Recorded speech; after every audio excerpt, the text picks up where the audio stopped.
Existe um número tão pequeno que a física diz: menor que isso, nada existe. É o que chamamos constante de Planck, do físico alemão Max Planck, sugerido em 1900 como o ponto exato onde o universo começa. E foi aqui que escolhemos começar também, porque todo negócio de sucesso, toda grande ideia, toda tecnologia que revolucionou o mundo começou assim, de uma unidade mínima de uma ideia, muitas vezes ideias que foram sugeridas em guardanapos de papel em mesas de restaurante. O desafio é que a maioria dessas ideias morrem dentro do laboratório. Nunca viram negócios, nunca viram emprego, nunca chegam até você. Este podcast existe para contar a história das que atravessam. Sejam bem-vindos ao Planck Head Talk. We're on the same wavelength, na mesma frequência. Planck turn it up, let the future resonate. Do quantum pra rua, do Brasil ao USA. Tune in, light it up, at Planck Head Talk today. Então, hoje, dia 13 de julho de 2026, guarda essa data, porque hoje é o dia 1, a estreia do Planck Head Talk. Toda semana, a partir de agora, a gente vai fazer esse mesmo caminho. Sair da ciência mais profunda, da física, engenharia, e chegar no mundo real dos negócios. Eu sou o Valdir Mesquita Júnior, comumente chamado de Júnior Mesquita. Passei a vida aí circulando entre energia, comércio internacional e tecnologia, e agora estou aqui brincando com os meus colegas e amigos nesse podcast. Minha principal função hoje é promover a imagem do Brasil, fomentar conexões entre parceiros brasileiros e estrangeiros, engajar agentes de ecossistemas brasileiros de inovação em processos de internacionalização. 5 cabeças fixas que a gente chama com orgulho de Planck Heads. E como hoje é a estreia, eu quero te apresentar cada um do meu jeito, perguntando qual é a constante fundamental deles, aquela coisa que não muda, que eles carregam para qualquer mesa, qualquer projeto, qualquer desafio. Agora eu vou chamar a Daniele aqui, que é a nossa física de formação, construtora de empresas de tech e a mulher que tira a ciência do papel. Daniele, abra para a gente qual é a sua constante fundamental. Muito bom, Júnior. Se eu tivesse que escolher uma constante da física para me definir, eu acho que seria a constante de estrutura fina, também conhecida como alfa, que tem um valor aí próximo de 1 sobre 137.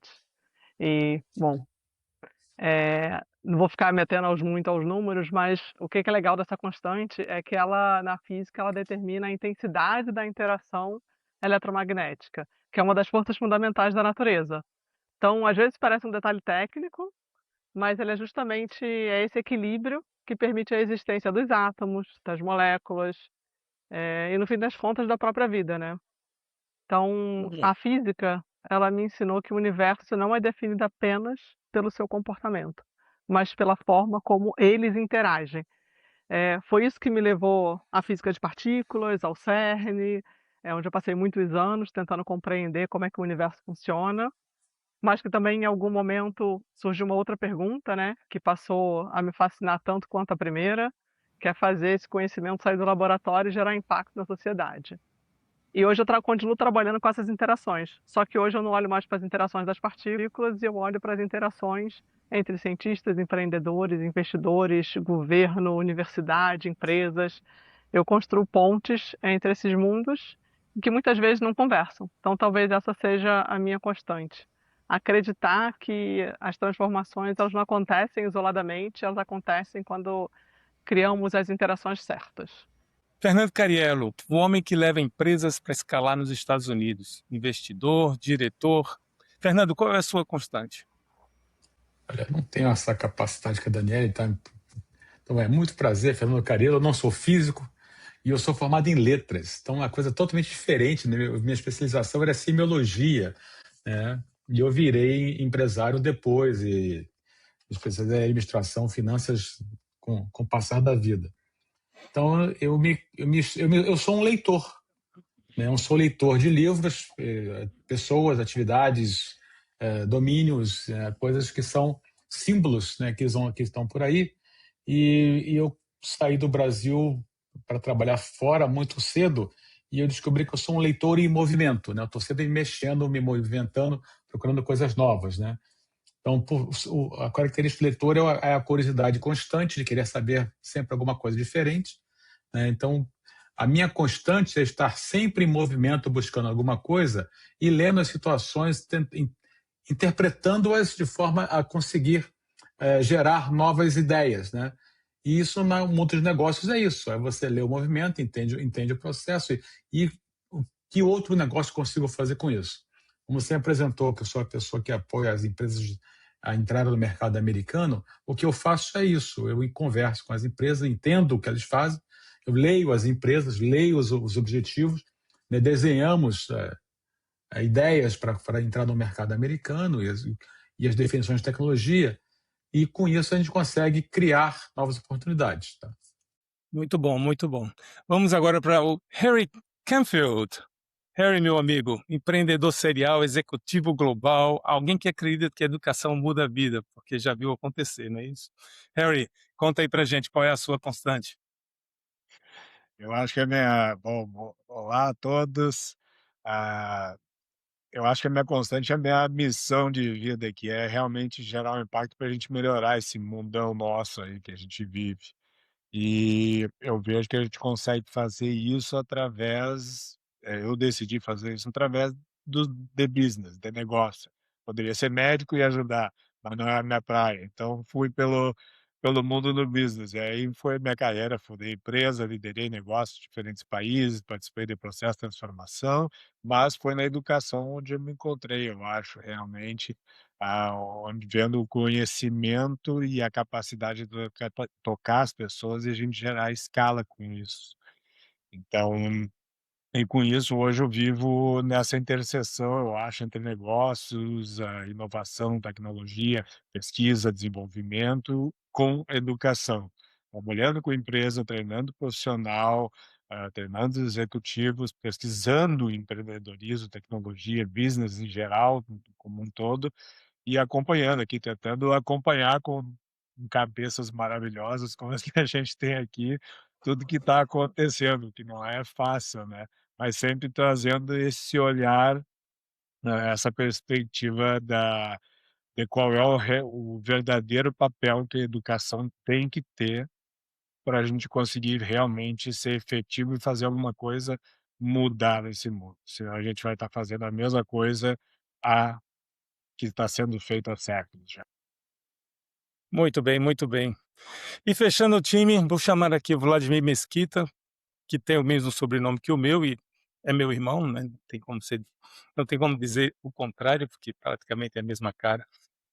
Engenheiro de confiabilidade da indústria pesada, o cara que sabe o que sobrevive quando a teoria encontra o chão de fábrica. Vladimir, conta pra gente aí qual é a sua constante.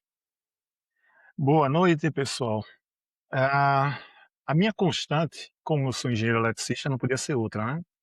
Eu sou da carga do elétron, de 1,6 vezes 10 a menos 19.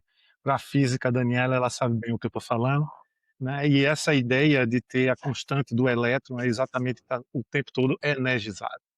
Eu trabalho há 32 anos na área de elétrica, desde a época de estagiário de eletrotécnica, passando para técnico, chegando na parte de analista, agora engenheiro, depois uma questão de mestrado na área de engenharia industrial. Buscando sempre levar as informações para as pessoas que estão de fábrica, o que acontece de novidades no mundo.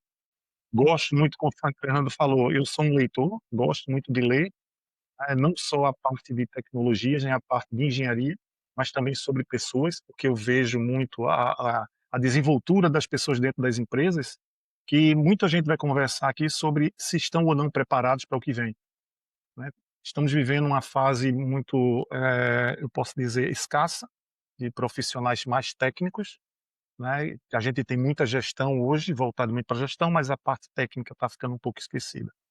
Mas assim, utilizando essa constante, eu consigo fazer com que as coisas fiquem mais elétricas, né? E transformando, logicamente, em corrente elétrica através do movimento dos elétrons. Depois disso, ainda consegui fazer algumas pós-graduações, né? Um MBA na área de gestão de ativos, né? Eu também fiz a parte de automação industrial, para também entender e concentrar a parte elétrica junto com a parte eletrônica e também a parte de controle. E o que eu posso mais conversar, né, falar sobre a minha experiência é a parte de viagens internacionais e empresas multinacionais, onde já trabalhei na China, na Índia, nos Estados Unidos, na França e na Alemanha. Então eu já fui para todos esses países, trabalhar um pouco, não fiquei muito tempo por lá, mas trabalhei e vi como são as pessoas, como as pessoas entendem, né, a parte de tecnologia e como aplicam, né. E o Brasil está um pouco longe disso, por conta até da formação que nós temos e a escassez de mais técnicos, né. Estamos aqui aí dispostos a também responder perguntas e temos aqui, com certeza, a capacidade de mostrar para vocês caminhos que possam levar a gente a uma condição melhor no futuro. Bom, esse é o time. 5 cabeças, 5 plank heads. Uma mesa toda semana. Se você quiser conhecer um pouco melhor da gente, entre no nosso site podcast.plankhead.com e lá você vai ter a oportunidade de visitar os nossos perfis no LinkedIn e conhecer um pouco mais sobre nossa trajetória. Hoje é o primeiro episódio do Plankhead. Vamos tocar aqui o assunto que está na boca de todo mundo, né? AI não poderia ser diferente, ou IA, como o brasileiro costuma falar. Quase todo mundo pergunta aí que danado a IA é feita. E hoje a gente vai abrir a máquina para vocês. O primeiro capítulo nosso é do que é feito a IA.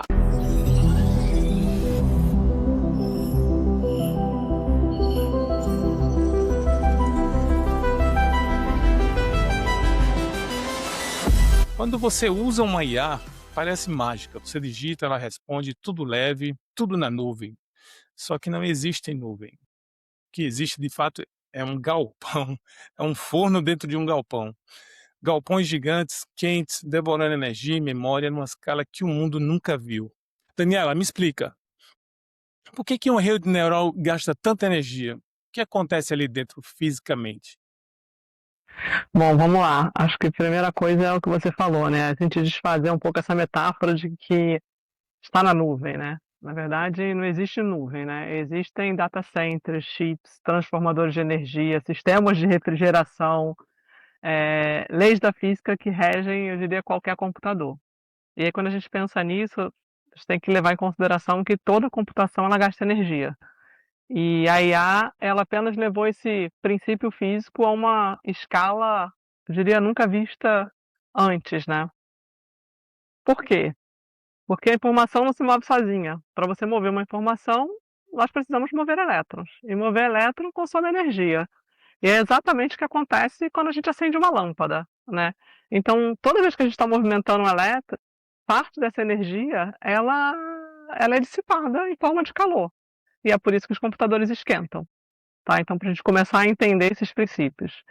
E aí muita gente, ela pensa que o maior consumo de energia, ela está na conta matemática.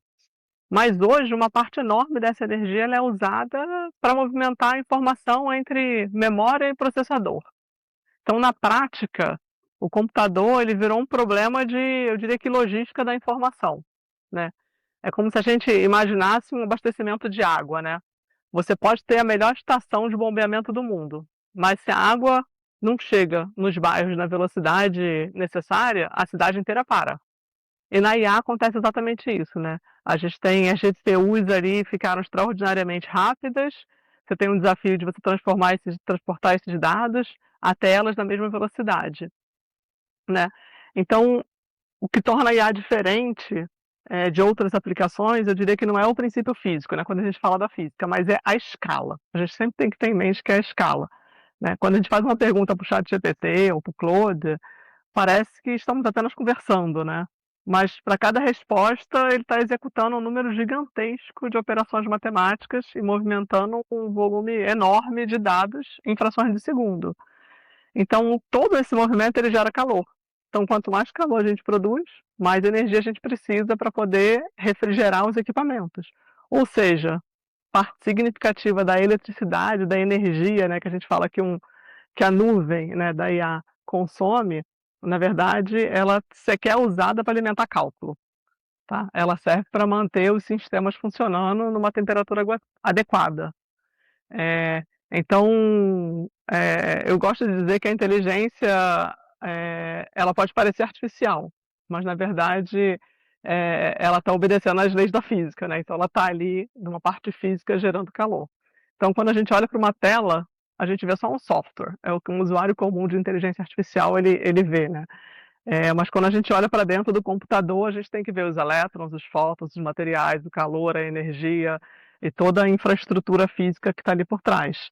Então, a inteligência ela pode só parecer artificial, mas ela continua sendo um fenômeno profundamente natural.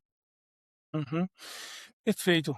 E aproveitando esse gancho, eu queria entender um pouco da diferença que quase ninguém entende, né, entre treinar o modelo e usar o modelo. Existe realmente uma diferença que eu acho que vale a pena a gente entender, né?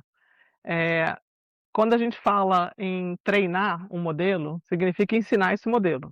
Então é a fase em que o modelo aprende, é quando a gente processa um volume gigantesco de dados, ajusta bilhões de parâmetros e constrói o conhecimento que depois vai utilizar, né. Ele é caro, ele é muito caro na verdade, né, ele pode consumir semanas, milhares aí de GPUs, e ele acontece poucas vezes, né, como o exemplo do GPT, do Claude, do Gemini e de outros.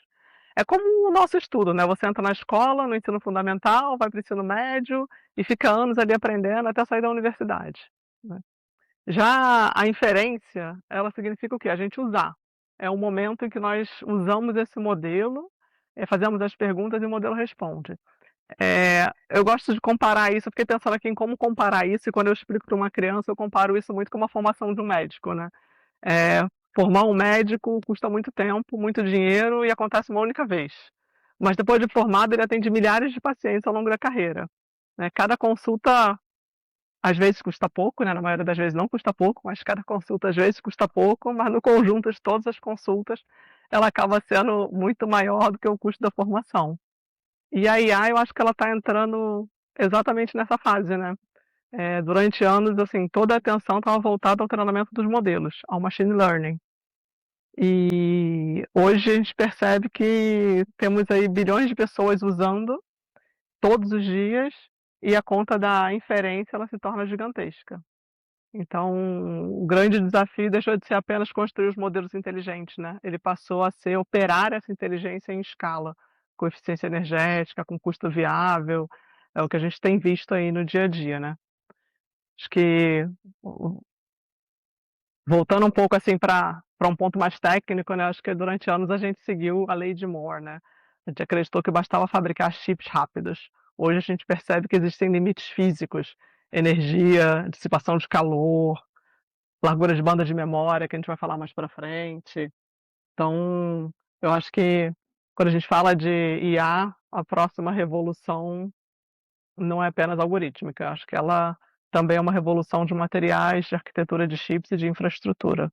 Treinar seria um custo gigantesco inicialmente, e é feito apenas uma vez ou poucas vezes, né, e usar a plataforma, usar a tecnologia tem um custo menor por vez, mas como acontece bilhões de vezes por dia, por milhões e bilhões de usuários, a conta de inferência termina sendo muito maior no total, não é isso? Os preços da memória DRAM e NAND quadruplicaram em um ano. E a memória de alta largura de banda, a tal da HBM, essencial para IA, está praticamente esgotada até o final de 2026. Então, a memória virou um novo petróleo dessa corrida, né? Porque o gargalo saiu da GPU e foi exatamente para as memórias, né? Essas memórias que ficam ao lado das GPUs. Eu queria chamar o Vladimir para falar um pouco sobre isso rapidamente e depois eu coloco a Daniela para concluir esse assunto aí das memórias. Vladimir, o que você tem a dizer para a gente com relação ao custo, né, das memórias e o porquê desse custo? Por que quadruplicou no intervalo de 12 meses? Pelo que está se passando hoje, não é só pela questão da fabricação, né. Nós temos um outro problema, que a mão de obra hoje, para se fazer esse tipo de dispositivo, componente, ele está ficando escassa. E a demanda, quando você tem uma demanda muito alta a respeito disso, você tem problemas na questão de preços, tá. Eu tenho um outro conceito levado a isso, né, sobre a questão do custo, né, quando você fala sobre engenharia, tá. Falando aqui do Brasil, né, nós não temos mais fabricação de chips. Nós tínhamos no Brasil no passado e hoje não temos mais. O que ocorreu? Por que que esse detalhe que é tão importante para a gente discutir custo aqui causou, não é, a saída das empresas daqui em relação a custo? Eu vou entrar em detalhes aqui, eu vou entrar em algumas informações, mas porque eu trabalhei na Philips, que é uma fábrica de componentes. E na Philips fabricava, né, chips, né, e circuitos integrados. Então, naquela época lá atrás, não era nessa condição de hoje, mas já dava-se para perceber que a ideia era baratear a mão de obra para que você produzisse mais. Porém, quando você começou a aumentar a tecnologia, onde foi barateado, a tecnologia não acompanhou. Então, você teve que ter investimentos maiores, em fábricas maiores, e levar também a tecnologia para aqueles países. Isso causou um problema, tá? Porque quando as pessoas começaram a aprender nesses locais, começaram a aprender a tecnologia, começaram a criar outras alternativas. E isso levou também a um pequeno pico de aumento de valores, que depois foi caindo aos poucos. Mas fora isso, é a questão dos insumos, que é outra coisa, é uma outra área que entra sobre a questão da confecção desses dispositivos. Hoje, nós fabricamos uma quantidade de chips, né, em locais estratégicos. Você vai ver que vai ter em Taiwan, você vai ver que tem norte-americano e vai ter chinês. Então, mais ou menos a parte estratégica. E isso, para chegar até o nosso país, vamos dizer assim, leva um custo por conta também da diferença de câmbio, né? Então, temos também essa relação. Na minha contribuição de engenharia, que eu posso dizer para vocês é que os materiais que estão vindo mais à frente são materiais mais nobres, com valores mais financeiramente maior para você adquirir e que não tem grande demanda. Então, por isso que quando você não tem uma grande demanda, você vai ter, de fato, preços maiores. Fernando, o que é que você tem para dizer com relação a essa questão de custos de memória aí que está, né, estourando? Eu sou um admirador da criatividade humana, tá?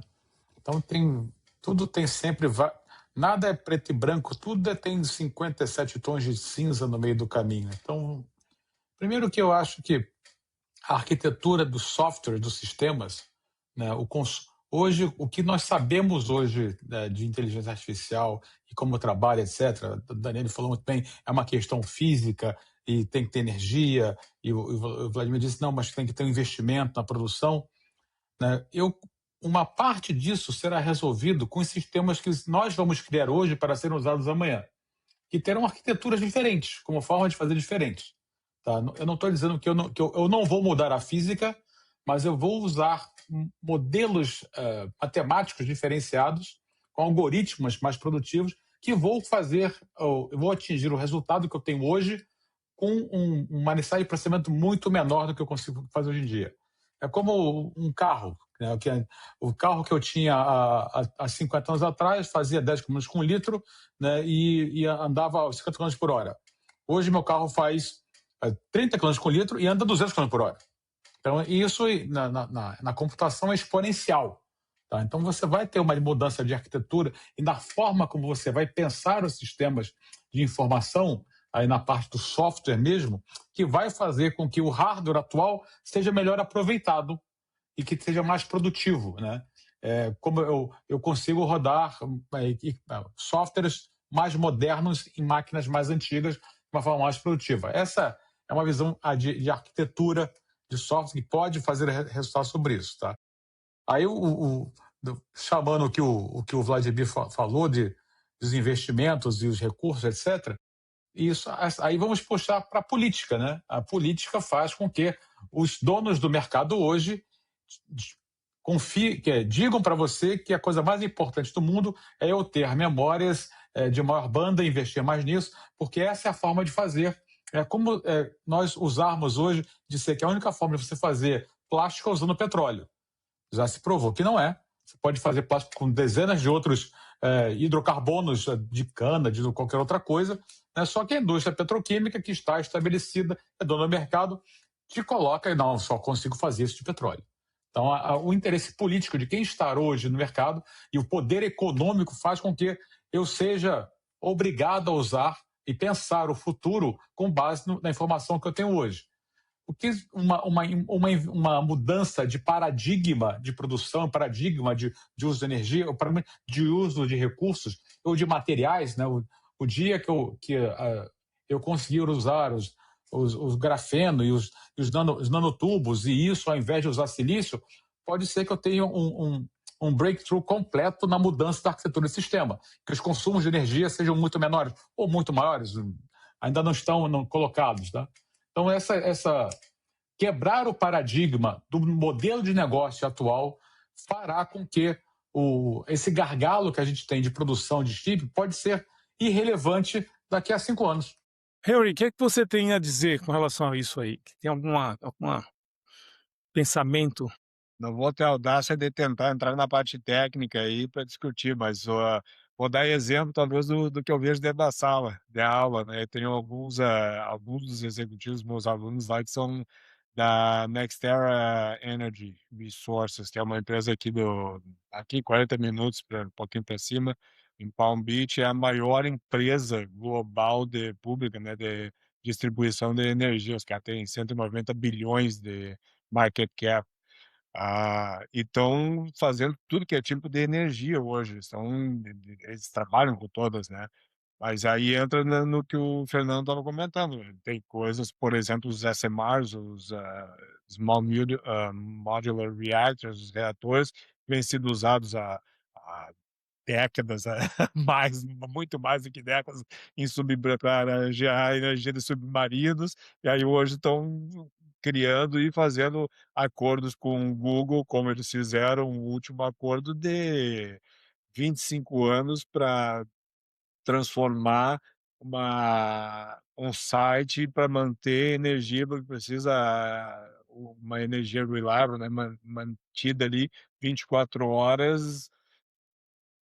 Bom, um dos exemplos aqui eu não vou entrar, mas só para dar entra dentro da tem o ponto aqui tem o meu otimismo de olhar, esses como os maiores ou maior, né, maior empresa de distribuição trabalhando em todas as frentes, desde a energia nuclear, eólica, limpa ali, todo o tipo, só que claro, vão esbarrar como nos SMRs ali, nos SMRs eles esbarram em um problema político, e aí não é aprovada a lei, aí o cara está fazendo investimento imenso no negócio e daqui a pouco, e assim como eles, 100 startups no último ano que começaram, né. Vou fazer meu SMR também, vou competir com eles, beleza. E aí começou, aí olhando para o meu lado do negócio, né, como negócio e como empreendedor. Deixa eu dar uma olhadinha aqui como é que tá minhas ações da Otlo aqui, se aumentou ou se eles caíram muito.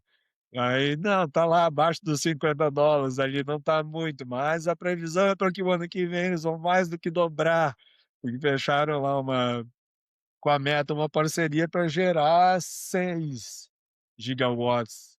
Quadruplicação em 12 meses, projeção de alta de 40 a 50% por trimestre. Isso aí são as estimativas para 2026, tá? Que resta, né, para 2026. Então não tem alívio de oferta. Vladimir, te puxando para tem um inimigo silencioso nessa história, que é o calor.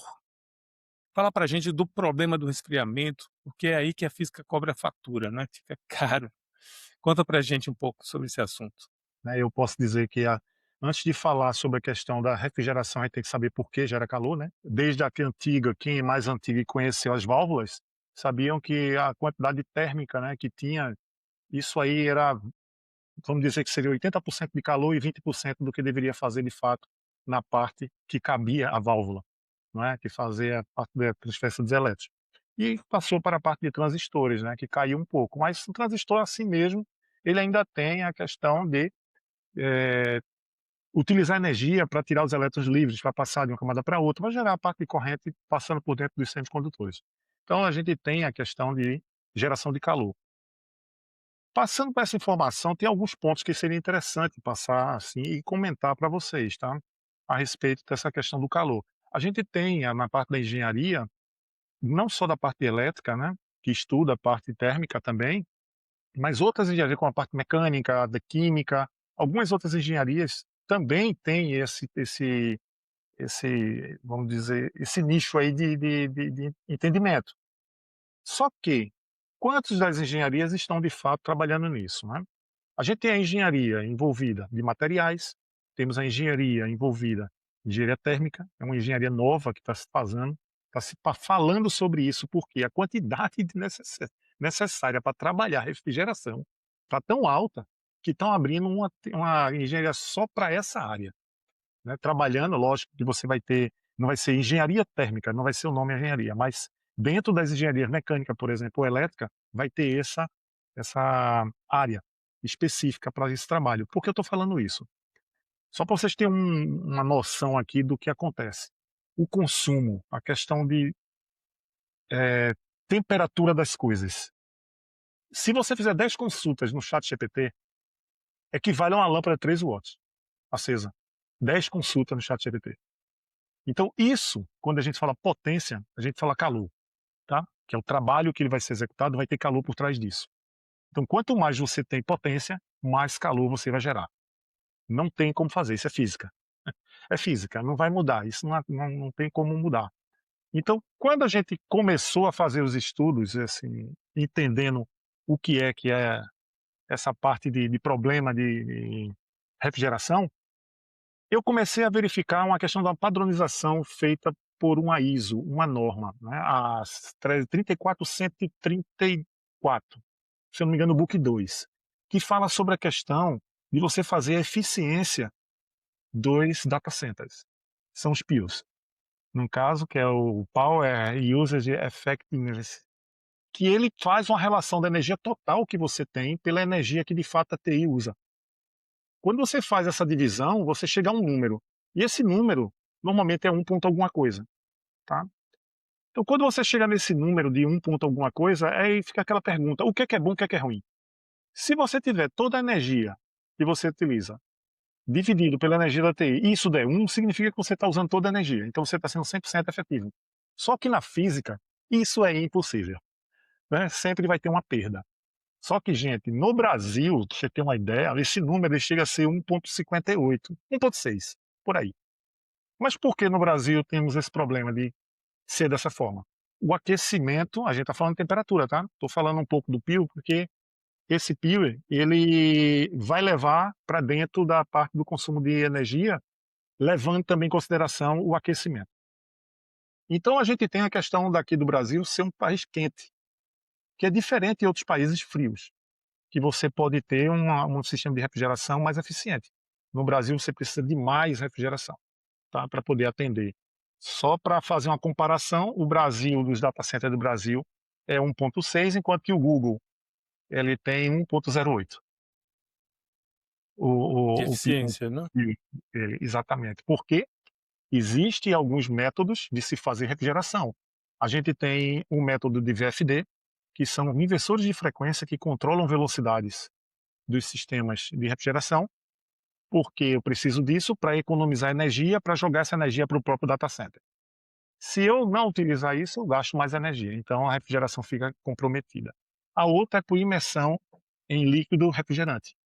No caso, a gente pode colocar isso aí dentro de não sei se vocês já chegaram a ver, mas existe um sistema que você tem um aquário e você coloca o data center imerso dentro desse líquido para fazer a refrigeração, e esse líquido passa por trocadores de calor para fazer a refrigeração. E esse líquido sempre vai se manter na temperatura X e vai arrastar a temperatura de dentro de todo o data center.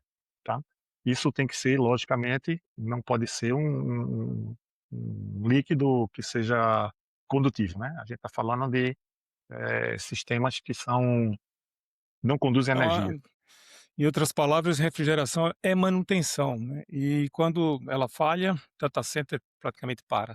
Daniela, o que a gente pode acrescentar mais aí? O Vladimir falou, é uma questão física, né? Estou movendo elétron de um material para o outro, estou dissipando calor. É físico, é atrito, enfim, tem um monte de explicação aí por trás disso. Então a gente precisa começar a olhar para as inovações no sistema de refrigeração. A gente tem discutido muito GPUs, memórias, mas refrigeração também acho que é um ponto importantíssimo para se olhar no custo da IA e no futuro dela, né? Vamos para o quarto ponto agora. Shenzhen. A UBTech lançou o que ela chama de primeiro humanoide produzido em massa. Vladimir, agora é com você, hein? Robô saindo de vitrine de fábrica. saindo da vitrine para a fábrica. Avanço real de engenharia ou é Dappleware?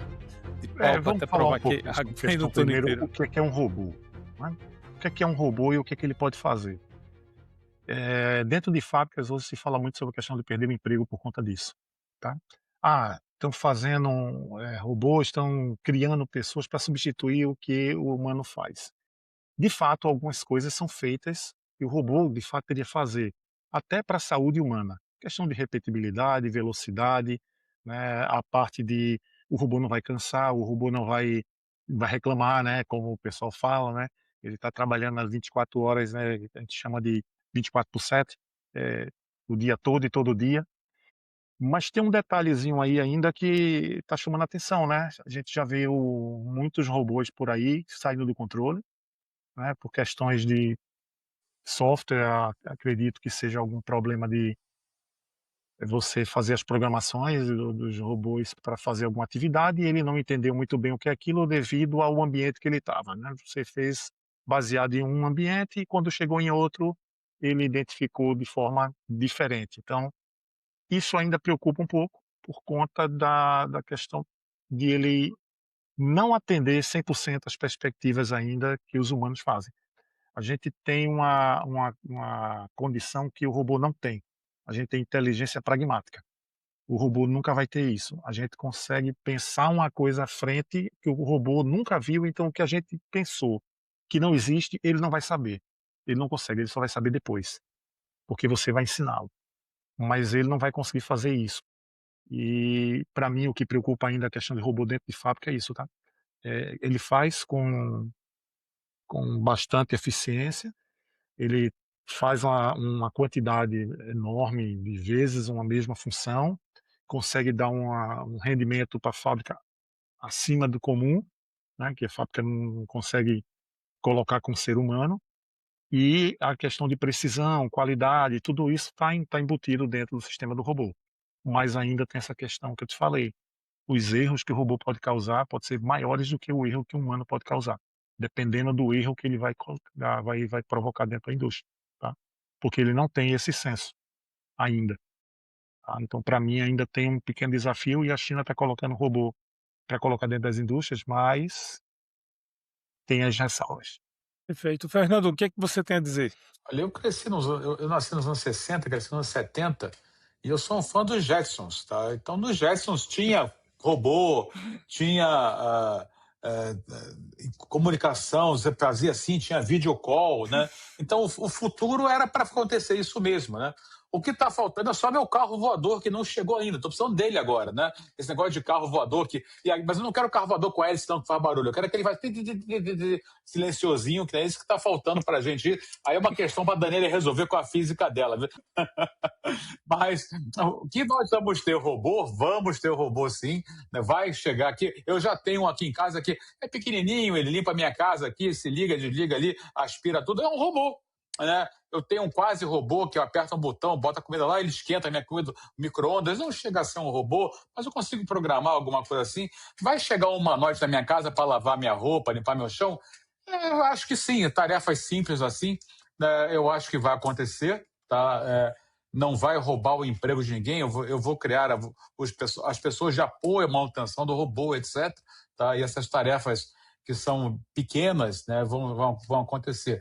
Esse robô sair da fábrica e eu poder comprar por não sei quantos milhares de dólares, hoje ainda está caro, vai ficar mais barato, e eu vou utilizar para alguma coisa? Sim. Né? Você vai ter um robô atendendo na loja? Sim. Né? Você vai ter um robô no hospital? Já tem. Né? Tem vários hospitais, as cirurgias robóticas, né, de altíssima precisão, né? Eu conheci um médico que dizia: jamais farei uma cirurgia, jamais serei alvo de uma cirurgia por um robô, até que ele viu o robô trabalhando. Eu quero que seja feito com robô, pelo amor de Deus, eu não deixo o médico operar nunca mais na minha vida.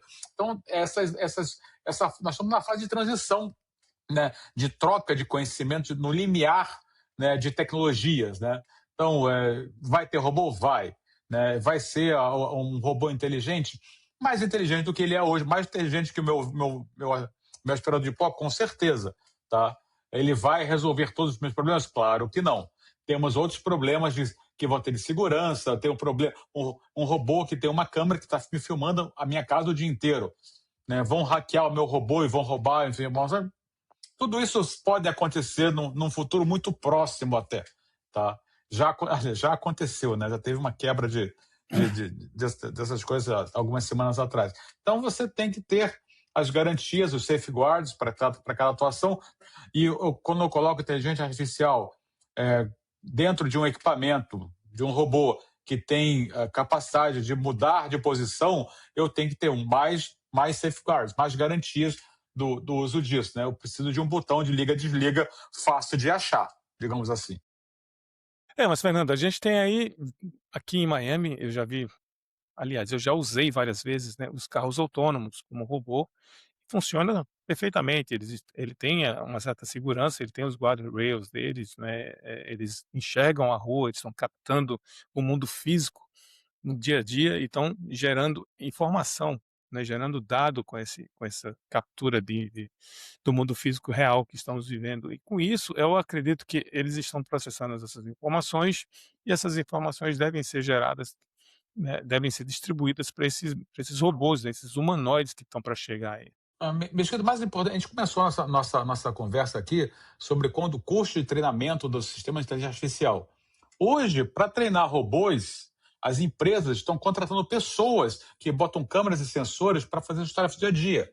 Então, eu tenho milhares de pessoas no mundo hoje, em vários países do mundo, inclusive Brasil, Colômbia, Índia, etc., que ganham 2, 3, 4 dólares por hora, dia, depende da sua moeda, para fazer tarefas do dia a dia, que é a parte coleta da informação para treinar os robôs. Então, quando um eletricista vai construir uma casa, ele tem uma câmerazinha e naqueles momentos que ele faz, ele está com isso captando os dados de treinamento para treinar os futuros robôs do nosso fabricante chinês. Então, isso já está acontecendo agora. Eu estou na fase de treinamento da inteligência artificial que vai ser usada para controlar esses robôs.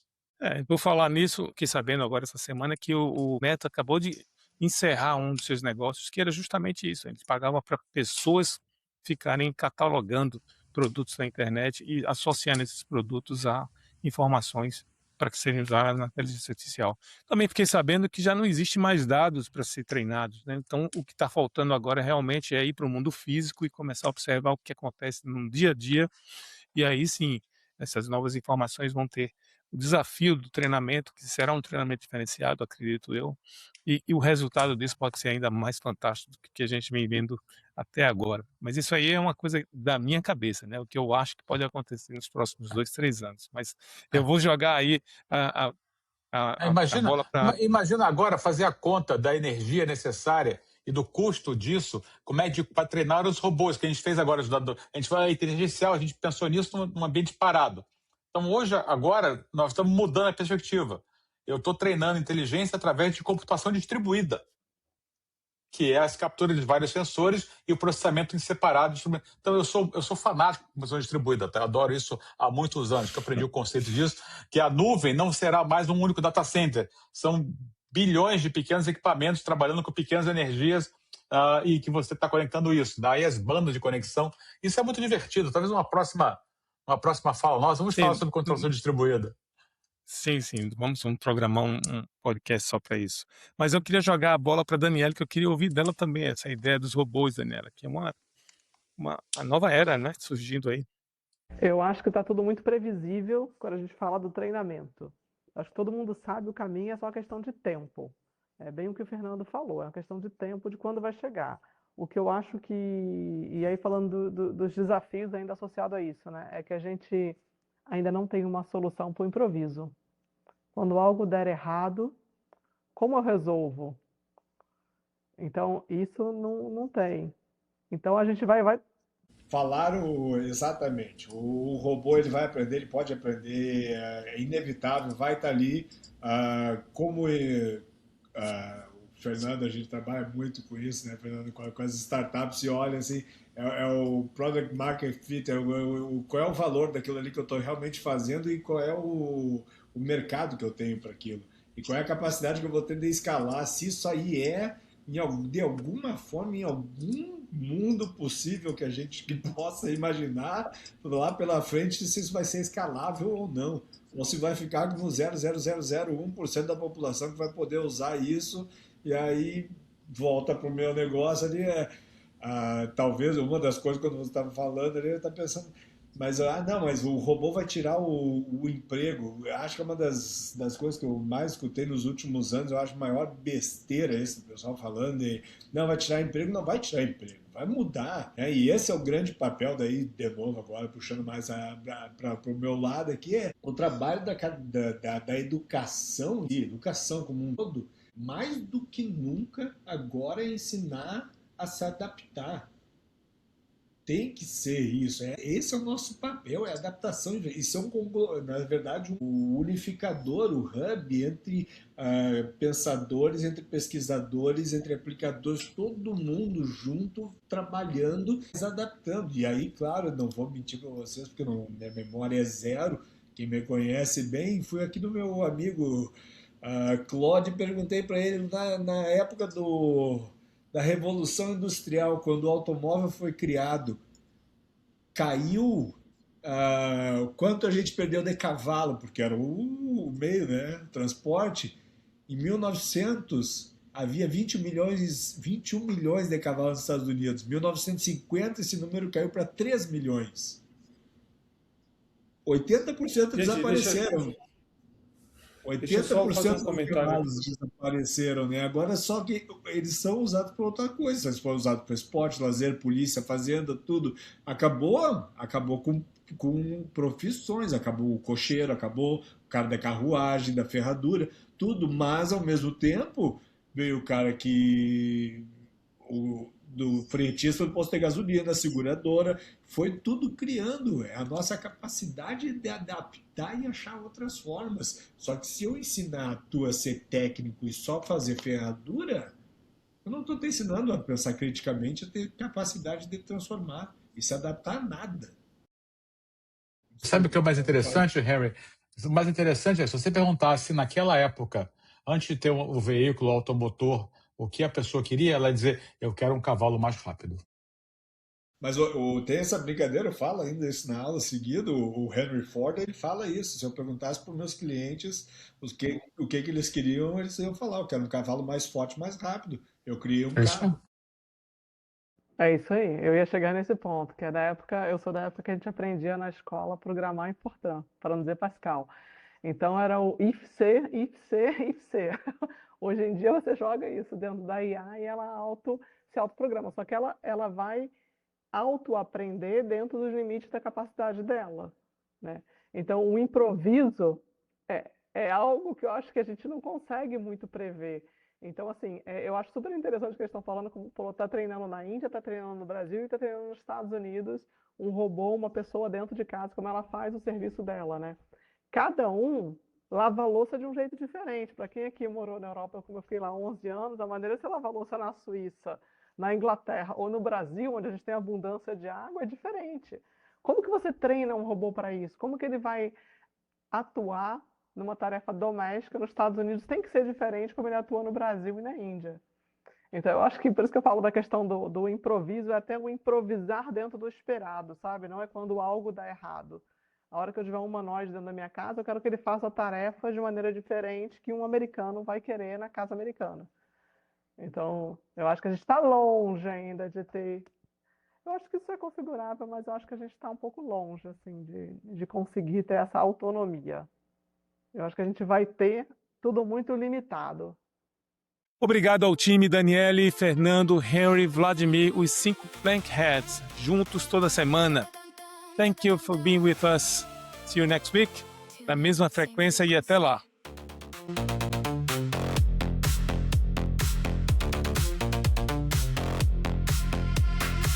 Two coasts, one signal in the dark, a spark from Miami to a São Paulo heart. We measure tomorrow at the speed of light. Every idea is a quantum leap tonight. Da partícula ao mundo a gente conecta. Ciência é a ponte, a mente é a antena. Liga o sinal.